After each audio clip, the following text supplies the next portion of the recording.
Hello and welcome to the book presentation of the Virtual Cities Atlas hosted here at SAE Athens.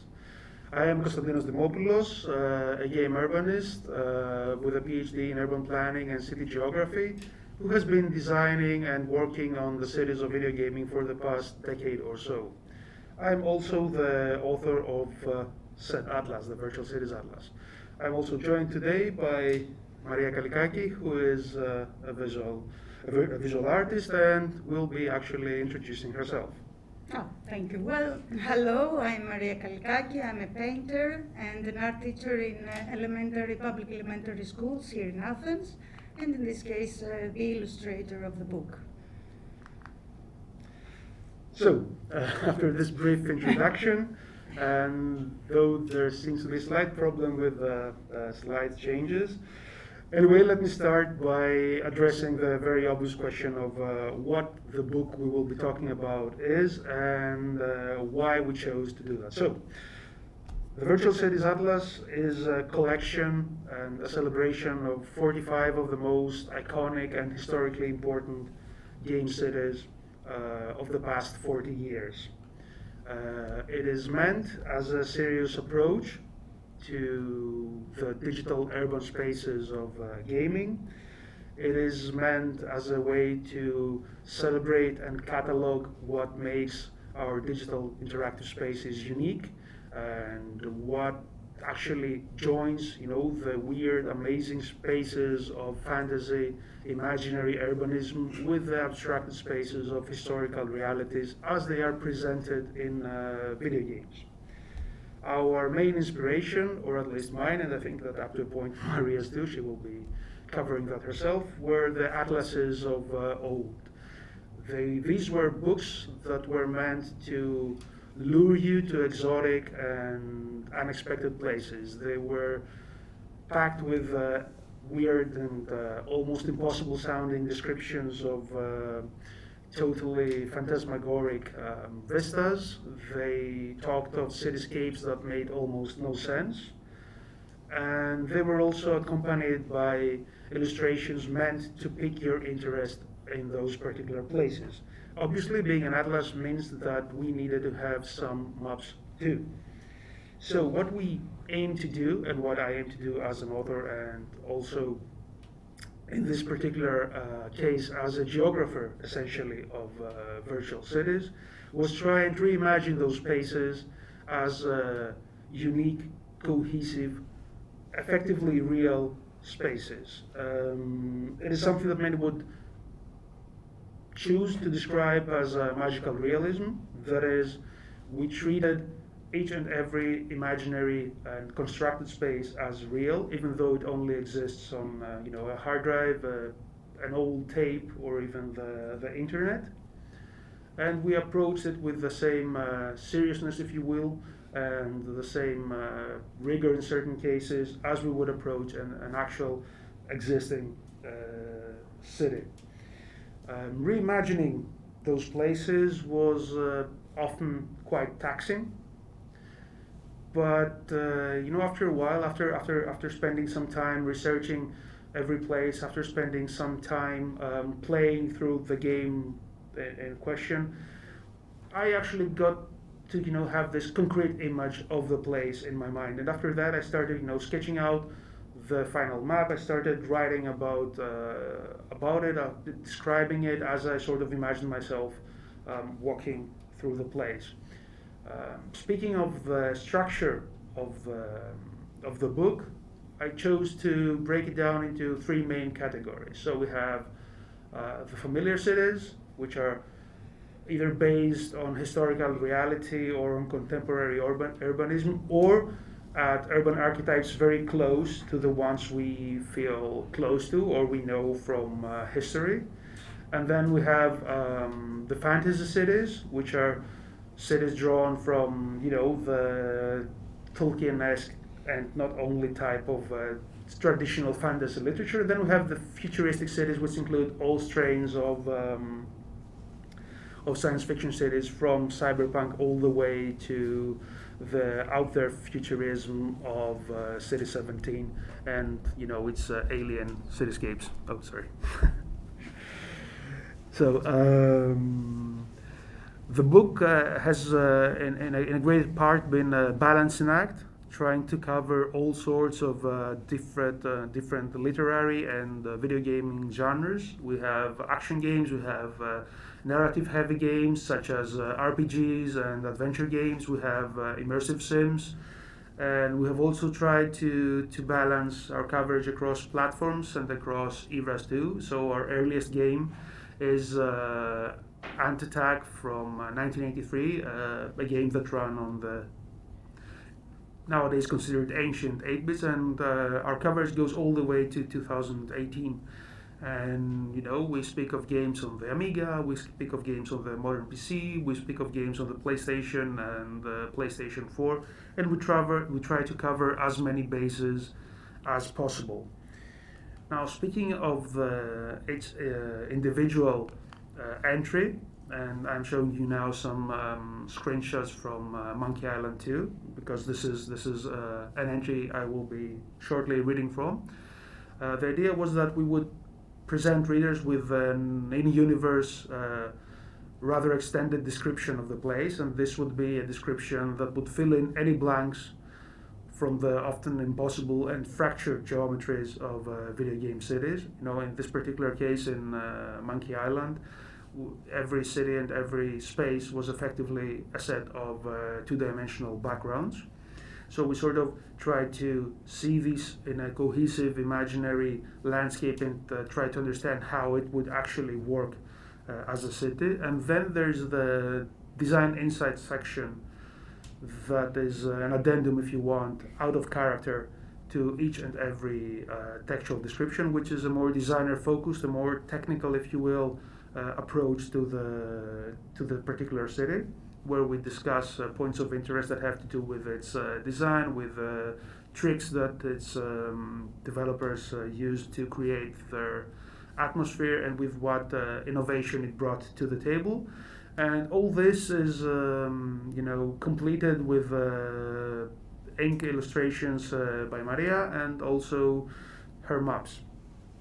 To give you exactly an example of how this book sounds, allow me, if you will, which apparently you don't have much of a choice here. So I will be reading a couple paragraphs from the entry of Woodtick, the pirate town of Monkey Island 2, LeChuck's Revenge, a city that consists very characterfully entirely from half-sunken galleons and stranded ships. So here goes. Deep in the Caribbean, hidden below materials not yet imagined, haunting the dreams of every self-respecting pirate, rests the fabled treasure of Big Whoop. Legend has it, the map leading to its fabulous riches has been inconveniently torn in 4 pieces and scattered across Fat, Booty, and Scab Islands. Of these 3, though, only Scab, originally settled to serve as a quarantine station for skin diseases, is a true haven for pirates and buccaneers. There is no governor here, no authority to stop a pirate from being, a pirate, and there is no place on the island able to aesthetically please the free spirit more than its major and actually only town, Woodtick. Lawless and located at the northern shore of Scab, Woodtick is the perfect starting place for any Big Whoop hunter, even if famously and according to the agent sign located at its very entrance, the town is considered a no treasure hunting zone. Crossing the bridge at the Woodtick city limits, or, to be pedantic, at the downtown's limits, one can truly smell the freedom. Also, the pirates. Hopefully this gave you at least a decent idea of what to expect from each and every entry. I have tried to keep in the style and try to preserve the feeling of each place, but also sort of try to add in all the density and all the scale that is often missing in order to create a fully believable and actually complete place, a place that would actually be able to exist within the confines of its universe. So following that, and before I pass the torch or the mic in this particular situation to Maria to discuss the visual part of the book, let me give you another example from the book itself again, this time from the design insights that follow the city of Yarnum, which is the city where Bloodborne takes place. A slightly longer read, this one, but hopefully more interesting, especially for those who care about the design of stuff. Here goes. Bloodborne's eclectic and masterfully combined inspirations provided Yharnam with a strong foundation to build its unsettling world on. Lovecraft's cosmic horror, the romanticism of Bram Stoker, Gothic and Victorian architectural and planning notions, pre-industrial European aesthetics, high Renaissance mannerism, and obvious surrealist influences crafted a sublime, singular world for the dark fantasy city of Yharnam to inhabit. Real-life inspirations were thankfully always subtle and never directly referenced. The exception of the religious terminology of quars, clerics, and churches was present to underline a parallel with recognizable actual institutions. Narrative, after all, was deeply embedded within the imaginary geography of Yharnam, a town built on horror and apparently directed by an almost familiar but definitely alien spatial logic. Spires upon spires upon spires don't make practical sense, but definitely feel geomantic in purpose and thoroughly inhospitable. Yharnam is an open world where storytelling is sparse and atmosphere lush. Its modest size allows constant subtle changes, alternative perspectives, an incredible level of detail and well thought out shortcuts. Besides, this decrepit Gothic city is more than a mere battleground. It allows interactions with strange non-player characters, extensive exploration, and an almost archaeological piecing together of the plot. Every aspect of the game, characters, items, weapons, and locations, tells the story of this place. Players must make inferences and rely on their own interpretation to figure it out. Interestingly, the world the game presents them with evolves as they experience it. The higher players' insight level, the clearer they will perceive the eldritch reality superimposed on a city essentially existing in parallel universes. The surroundings are appropriately alive, reacting and constantly aware of player presence. Always unpleasant, never safe. Even the non-bestial characters add to the atmosphere, whispering from their boarded-up homes, coughing in dark corners, and being puzzles unto themselves. Save them, befriend them, hid their increasingly ominous dark mutterings behind closed doors, or endure their accusatory screams later on. If Bloodborne's beauty is in its world, its horror lies with its inhabitants. Diseased mobs patrol the city in convincing ways instead of merely spawning. Monsters haunt appropriate locations, and even inexplicable patterns seem to be locked into some sort of ritual. The stellar execution, excellent cinematography, striking visual consistency, and a soundtrack requiring a full orchestra and a 32-member choir obviously helped bring Yharnam to glorious life. Its visuals were rendered in extraordinary detail, and the romantic imagery remains unparalleled in AAA gaming. Yharnam is packed with repellent majesty. It is a place that disapproves of player meddling and yet constantly tries to lure players in. It is a shining regal locale turned charnel house, allowing them to witness something grander than themselves in a degraded state, to experience the vertigo of the sublime in its civic form. And that is enough reading from me. Hopefully it wasn't too tiring.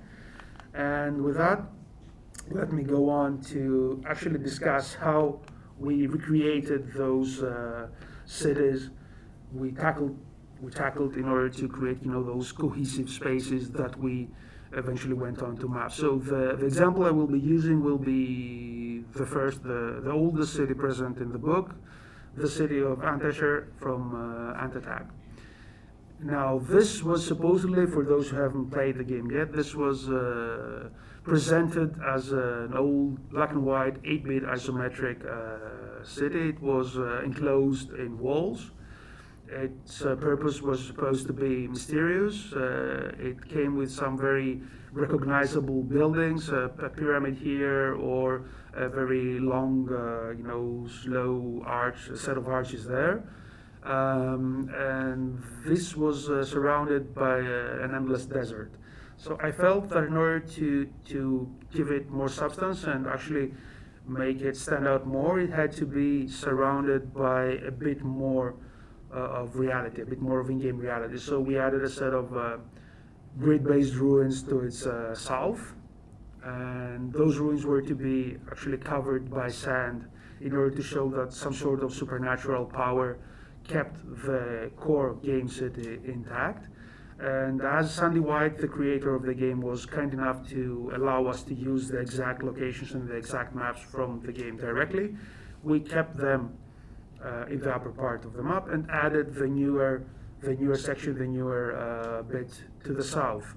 This helped me, both with the description of the place, this helped me make sense of its spaces, made me feel as if this were a place that could be visited from an in-world archaeologist and then be described to others. This was also a place that would make for a more interesting map that would add something to the actual game map. And this is what actually Maria was given as a sketch. This along with a few screenshots from the game and its maps to work on and create her magic, if you want. So, on to Maria to discuss with you the visuals of the book itself. Okay, thank you. Well, hi again. First of all, I would like to say that working on this project was a great experience for me, a lot of fun, and the most exhausting thing I've ever done in my life.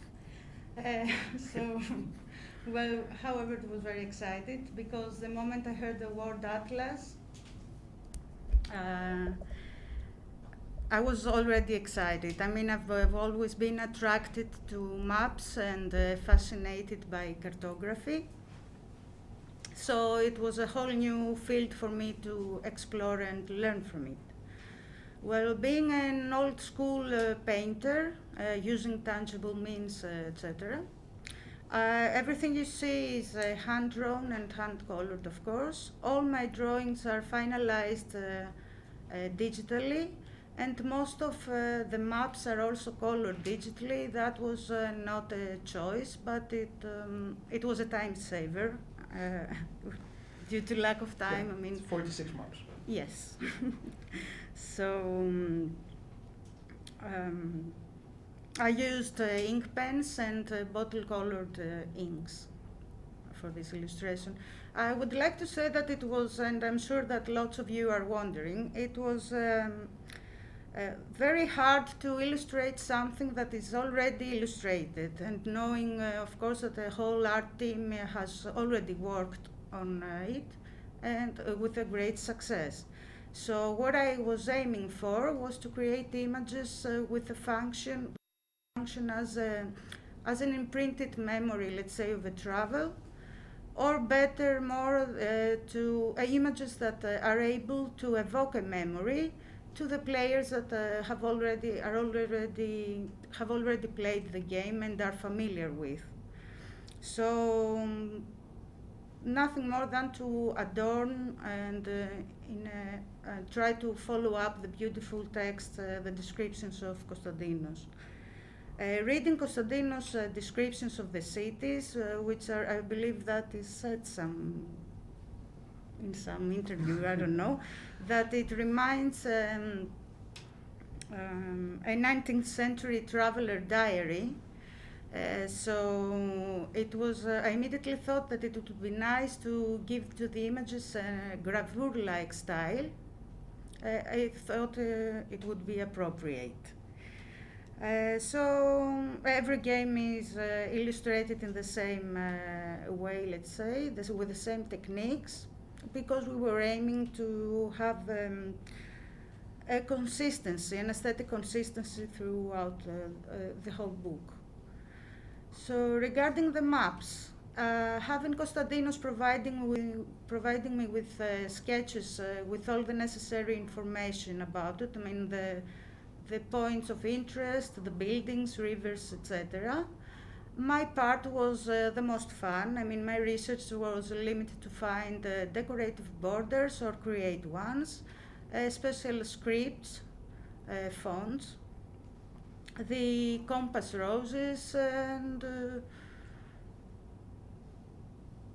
the scale lines. I mean, all the elements of the map. For example, here you can see the scale line is made from the ants, black and white ants. I was just trying to link them and to be cohesive with the overall aesthetic of the game, using various elements. Rubacava, Antescher, Rubacava, I mean, the 4 games that we have selected to show here are the most interesting for me, as an artist, I mean, because I could I try to reimagine the environment and just make it more realistic.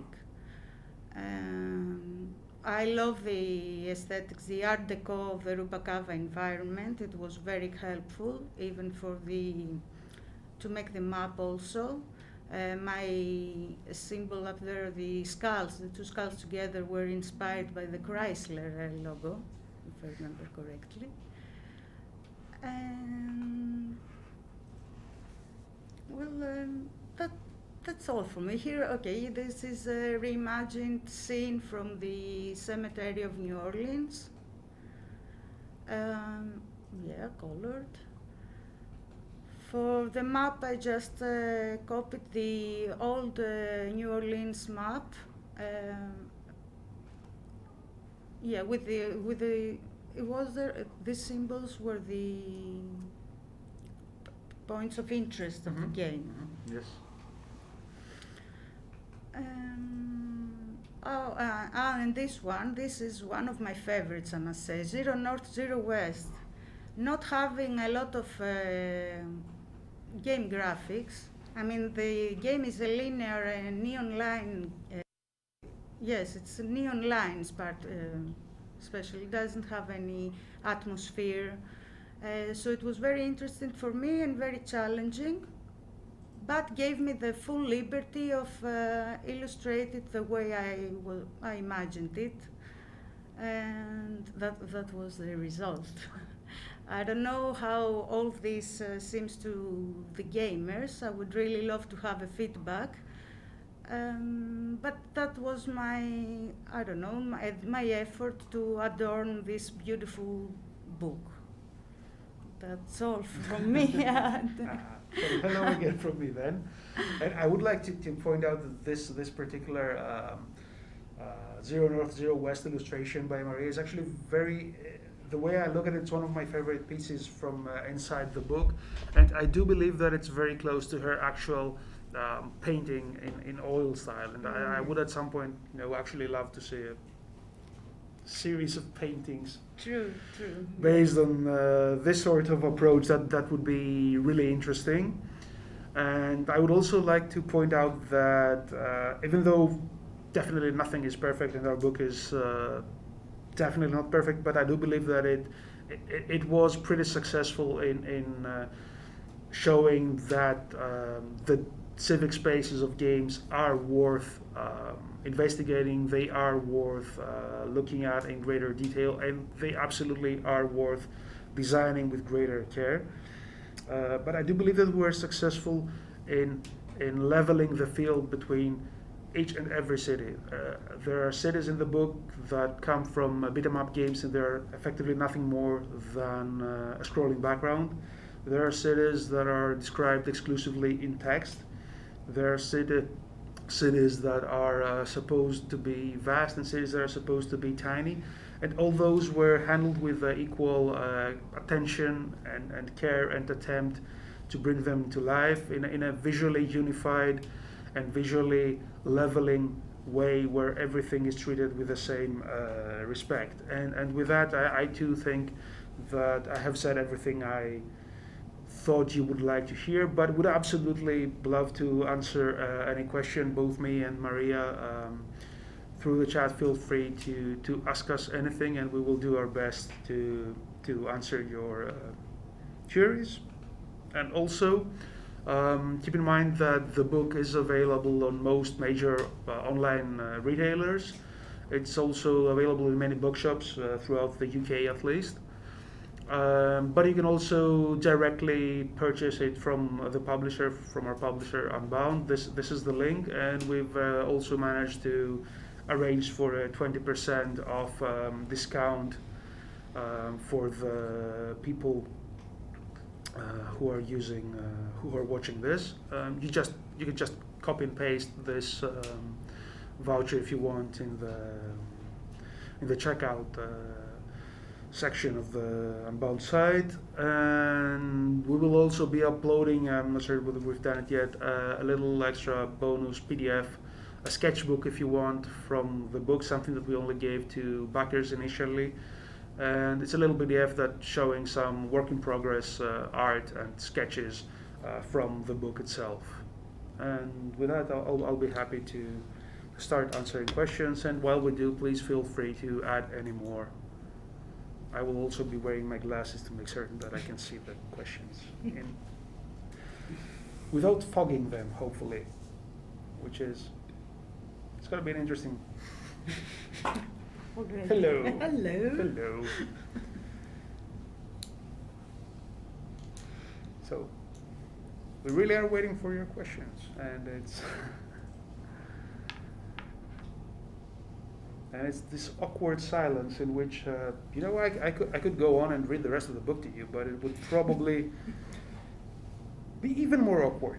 I'm not certain it's something worth doing, but I could start by asking Maria a question because I want her to answer that. It's like, how exactly did you manage to pull off the colors in the Antescher map? I mean, if I remember correctly, you used some unorthodox techniques in its painting. Not You used really. coffee at some point. Yes, for the aging of the paper, you Exactly. mean? Yes, Yes. It's a very common technique to soaking it on coffee or tea. I don't remember what beverage A beverage I of used. sorts, it's, Yes, a brown beverage does the job. Ah, yes. So it wasn't really that difficult. Yes, sadly I failed to bring the map with me today, even though I was certain I would be doing that.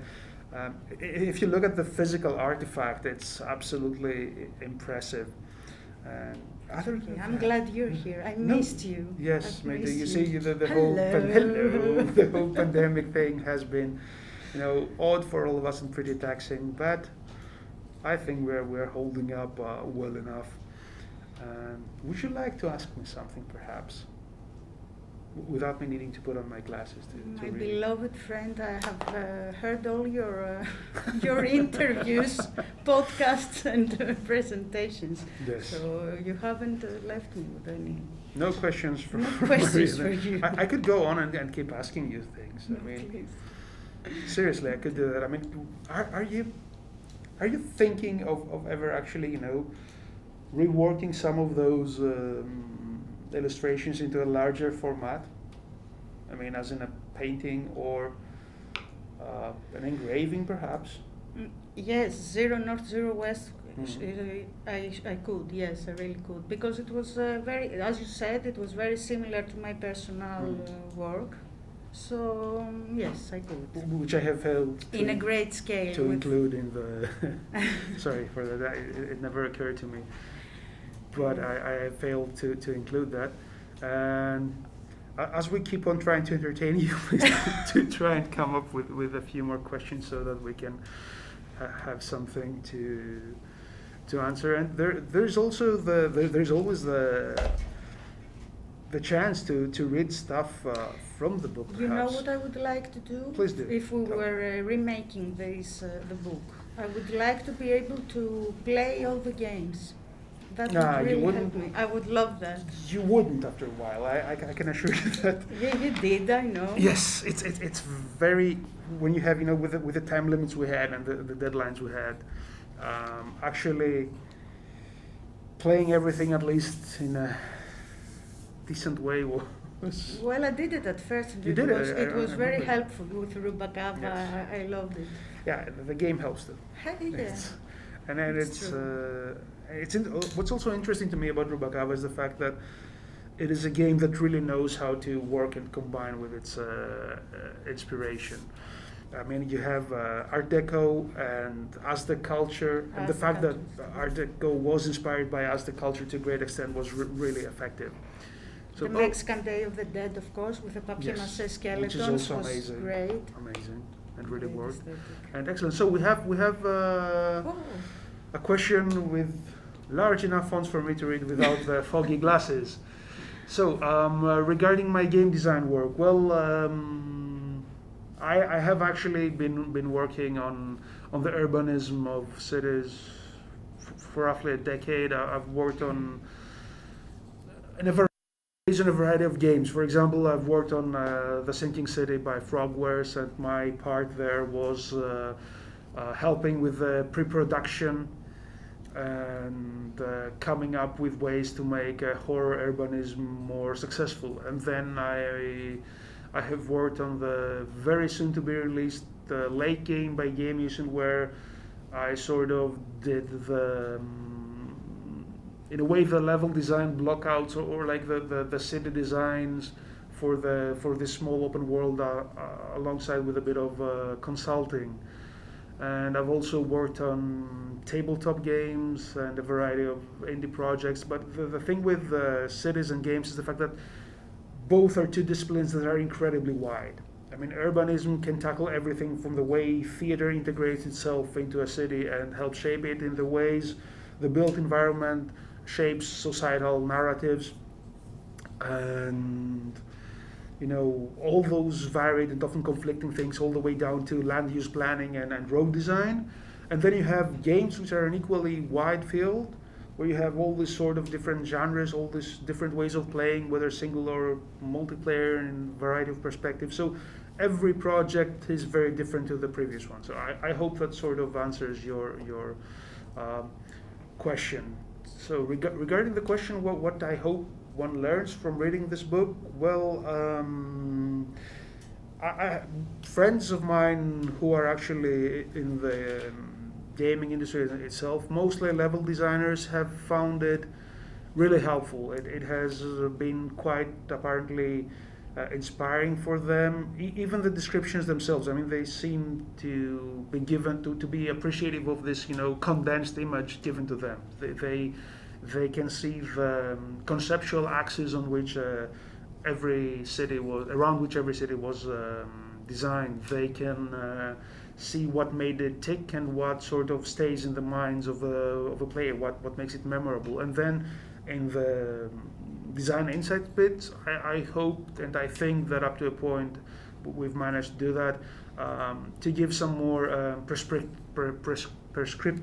advice, to be more specific on how to tackle specific issues of game design. They're pretty short, as you understood, pieces, but I try to make them as pithy but also as interesting as possible. So I hope it's a helpful book for professionals too. So what is this? Okay, regarding the balance between aesthetics and ludic requirements of a place. Generally speaking, as it is games we're talking about, I would say that gameplay has to reign supreme. That does not mean that gameplay cannot in itself be, advised and enriched by the actual city and space design, which I tend to do. A very, very good example of how one would approach that, and there are three things one has to balance. It's like aesthetics and the sense of a city, it's ludic and gameplay requirements, and of course the cost of assets. So you have to constantly balance all those three things. I could speak for hours on that, but I would say that just trying to have in mind, for example, that when designing an open world racing game, you have to make certain that your roads are not only believable as city roads, they also have to allow for the game to effortlessly stream its data, and their geometry has also got to be good enough to support the racing of the cars themselves. So this is an example of how what you would have to keep in mind in order to design. The other question is, are there in fact any plans for more cities? And I will pass this on to Maria. Are there any plans for more cities? I believe that there must be. There should be. There should be. There should be. It's no concrete plans, I would say, yet, but the consideration is definitely there. It's too soon. It's too soon. And it has been quite exhausting, actually. It has been, but yeah, there are plans, and I don't know whether it's at some point a second edition, a second volume. And I'm also answering the next question. There have been thoughts regarding a second volume, and there are countless cities that didn't make the cut. Off the top of my head, I would say that the city from Little Big Adventure, the city from Mirror's Edge. There are countless cities that we've noted down and never really made the cut. But yes, there are easily at least 100 cities I would love to approach in this way, and Maria would kill herself by trying to Absolutely. effectively If you illustrate. include Mafia, please. Yes, The Mafia. first Mafia. Mafia, my love, my great love. Mafia. We were very very close to, and we would have had access to an amazing amount of stuff from Mafia, but working with certain IPs is not always the Oh yeah. best really. idea Yeah, that's right. in a variety of ways. I forget. Sorry. Anyways, so some honorable mentions. Definitely the Mafia game. Absolutely, I would think of more old RPG cities such as Baldur's Gate itself. I would like to at some point find the time and explore Night City from the latest Cyberpunk game, and the intricate cities from the Gothic games, which my dear friend Jonas Kiragis keeps raving about and telling me how much I will love as soon as I get the time to do. There are sadly far too many. Anything else you would like to add on favorite cities besides the Mafia ones? Unfortunately, no, because I quit gaming a long time ago. It was soon. Yeah. I had to keep my day job, so Yeah, makes sense. I quit. And actually, I was also thinking that maybe, revisiting the Silent Hills urbanism with Silent Hill 3 might be an interesting take, to see the same city from a different perspective. Or, I don't know, I have this huge Excel sheet, because everything happens in spreadsheets. Everyone who works in games knows that. That is packed with ideas and notes and suggestions, and I just can't conjure the image of the sheet in my mind right now. So those are the cities I just came up with off the top of my head. Also, another question says, I guess I'm alluding to what you mentioned in the Orgrimmar designer notes, the need to condense and imagine Metropolis into a more manageable space. Yes, the need to condense things and abstract stuff is crucial when it comes to games. We often have to work with symbols. So in a game like Deus Ex, you would have 3 human models standing in for the whole homeless population, and in Skyrim you would have a single keep standing for the whole aristocratic section of the city. There's always some sort of symbolism and a healthy dose of abstraction. Sadly, even the biggest, richest, most powerful studios cannot create, at least cannot create an open world city that would feel convincingly huge with all the imagined detail. I mean, just think about it, the fact that a city takes hundreds of years to become what it is, and it is shaped by the decisions of countless citizens and the little touches by all sorts of authorities and institutions and all sorts of struggles and ideas and history. It's impossible to recreate that even with a team of, 1,000 people. But you can sort of try to distill the illusion of what makes it good. So, and I think I've spent quite a lot of time in this book on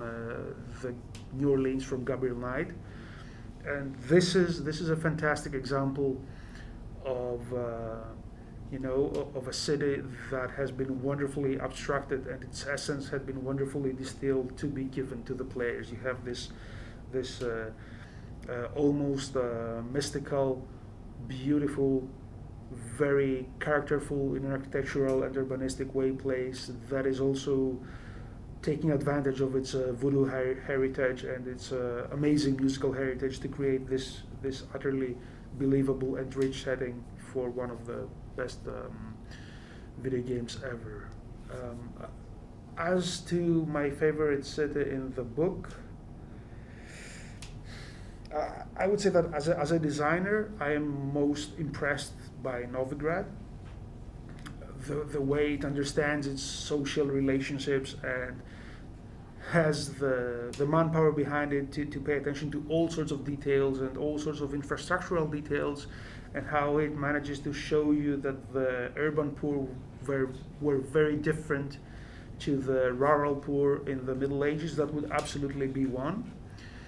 And then on a more personal, as a player level, I would have to say Woodtick, because Monkey Island 2 is probably my favorite game. And so, would you like to pick a favorite city from the book yourself? Well, from an artistic point of view, of course, not the gamers. Well, Antescher. Antescher, right? Yeah, absolutely. And it's also an excellent game. I mean, if you give it some time, you will see it might feel a bit awkward at first, but it's wonderful. And No, and lots more. It's difficult for me to pick one. yeah, that does tend to happen. So if we don't have any questions, any more questions in the chat, I mean, please feel free to add them now.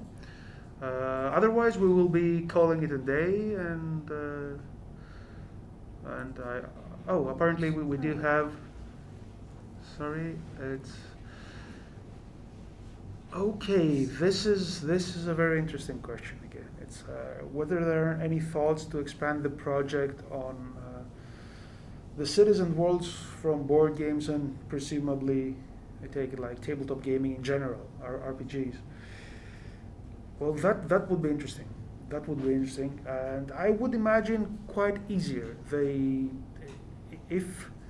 If you think of the detail that has been actually poured into a video game city, it's more subtle. You have to excavate it. You have to look for it while playing and reading interviews and looking for postmortems and analysis videos. Whereas in a tabletop game, in an RPG, you have detailed, actually excruciatingly detailed descriptions alongside with maps and everything. So probably such a project wouldn't be as novel, perhaps, but might be worth considering. I haven't really thought of it. It would definitely be easier. Now another question is that most of the Final Fantasy games have difficult and complex levels in terms of navigation. You can navigate that easily, and you really need a map in order to find the objective. Any thoughts on that? Yes, many thoughts on that. I would say that one of what in my mind makes for a well-designed city, both in reality and in the virtual space, one of the traits would have to be how easy it is to navigate it. And for something to be easy to navigate, one has to follow certain very specific urbanistic guidelines. One has to know how to employ landmarks, how to create recognizable paths, how to break up their space into very distinct and very characterful districts, how to have easy to read and highly legible boundaries and edges to their creation, how to utilize all the things, for example, the Baroque planner would do, how to utilize the straight or the curved line in combination with the topography of the place, how to place, the major landmark on a hill and surround it by the appropriate buildings and stuff. So there are many thoughts. It's not as complex as I might be making it sound, but it's actually there's a very specific way of doing that, and reading the works of Kevin Lynch and Christopher Alexander is definitely a very, very good way of approaching such matters. And so my opinion on the Assassin's Creed maps is that they're, generally speaking, excellently abstracted. They are very well done. They're often very impressive. And in particular, the Assassin's Creed Syndicate, which I've covered in the book, I thought that it managed to really sum up Victorian London in an impressively minimal yet clever way. Its abstractions were very wisely done. You had like this one-to-one scale for important stuff like, the Parliament, where Square and the clock and the Trafalgar Square, and you would have correct topologies between the monuments, but the in-between, less important, less well-known actually, place was abstracted in a way that didn't feel wrong. Okay, obviously the time scale feels odd. You can walk across half of London in 5 minutes. Okay, this is what the game tries to address by having you move around different quest markers, but I think it's an excellent job overall. I would also say that open worlds are not always the best solution for a city. I would say that a city like the one presented in Dishonored is wiser. It's more effective, essentially in conjuring the sense of scale. So, working with popular game cities, did you face any challenges with copyright? Did you have a contact to? I did have several contacts. People gave us quite a lot of material to help. We had access to certain wikis. We had quite a bit of support, and there are some interviews from developers inside the book too. Generally speaking, we did not contact everyone, and we made very certain that everything we used was fair use and was a reinterpretation of existing things. There was nothing lifted off games, no direct topologies, no maps, not screenshots even. So we played it very safe in this regard. But even if we had the opportunity to use certain screenshots, I think it would sort of damage the book aesthetically and on an atmospheric level. I would say that having screenshots would break up this old Atlas feel that we both aimed for.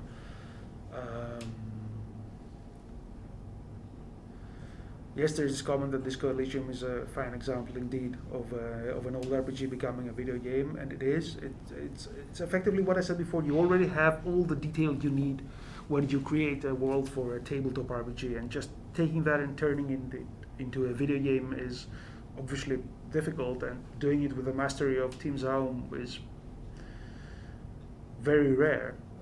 If you ask me, Disco Elysium was one of the absolutely top 5 games of the past 20 years. For me, it's a wonderful game, and yes, Revachol is absolutely one of the cities I would like to cover in a forthcoming edition, if one happens, of Virtual Cities.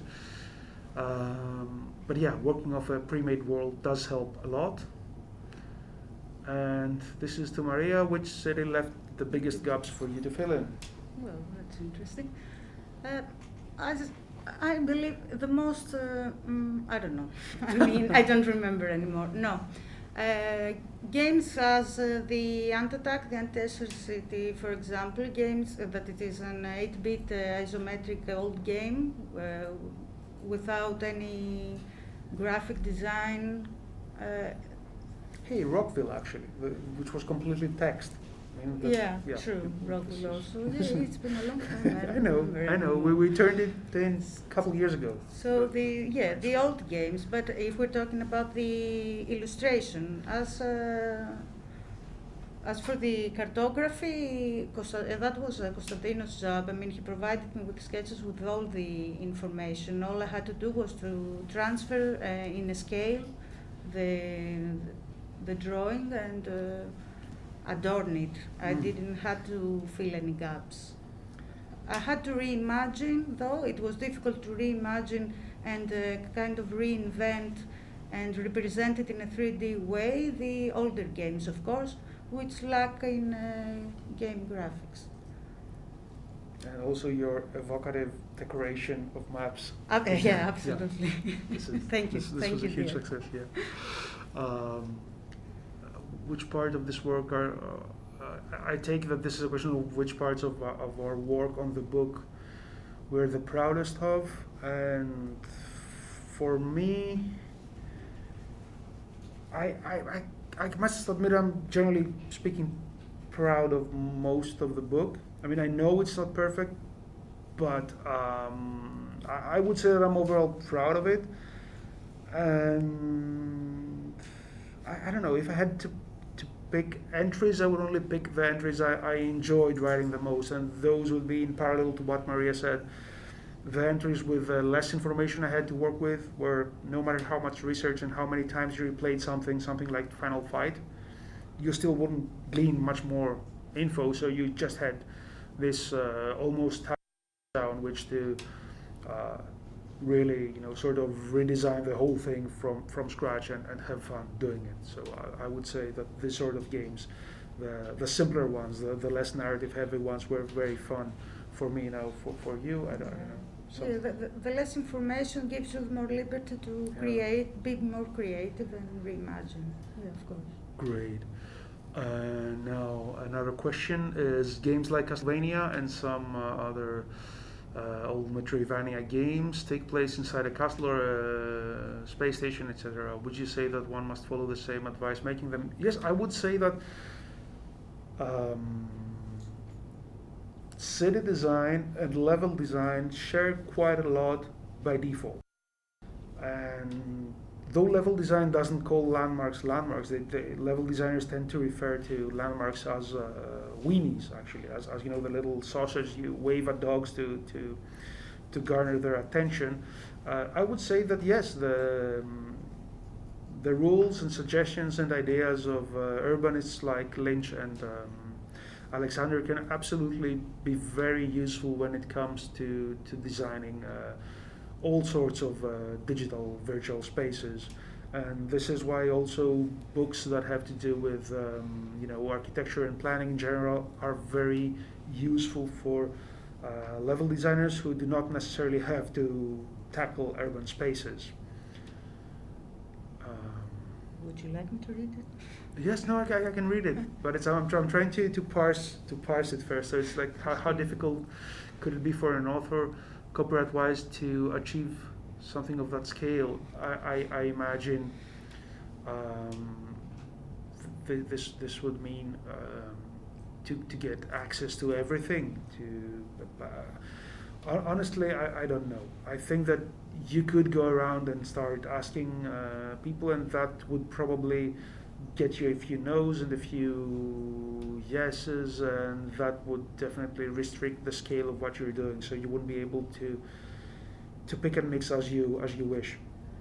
So I would say that trying to get the full rights for everything and use original content is not. It's definitely doable, and it might save you a lot of time on many aspects. But yeah. Not so certain I can answer that any better. Something that has to do with level designers. Does a level designer need to have technical skills in terms of scripting or game engines? I would say that yes, most probably yes. Some basic scripting skills and some passing knowledge of at least what game engines can do. They have to be there. Even if a level designer is provided with a proprietary tool to create something, they should be able to understand, how things are streamed, how assets are loaded, the very basics, how to create a certain simple if-then statement. So yes. So once again, if there are no more questions, I would like to thank you again and remind you that you can download this PDF that will be exclusive to you who are kind enough to watch us. It's the Virtual Cities Sketchbook, and there's always the 20% off discount from the Unbound site for those who already don't have the book. I cannot imagine there are lots of those who are watching us right now, but if there are any, we'd love you to grab your discounted copy. And with that, goodbye from me. Thank you very much. And goodbye from me too. Thank you also. Thank you for the time you spent on us. And thank you, Maria. Thank you, Konstantinos. Yes, and hello. Hello. Hello. This is a small private joke. Please pay no attention to it. I think it's obvious.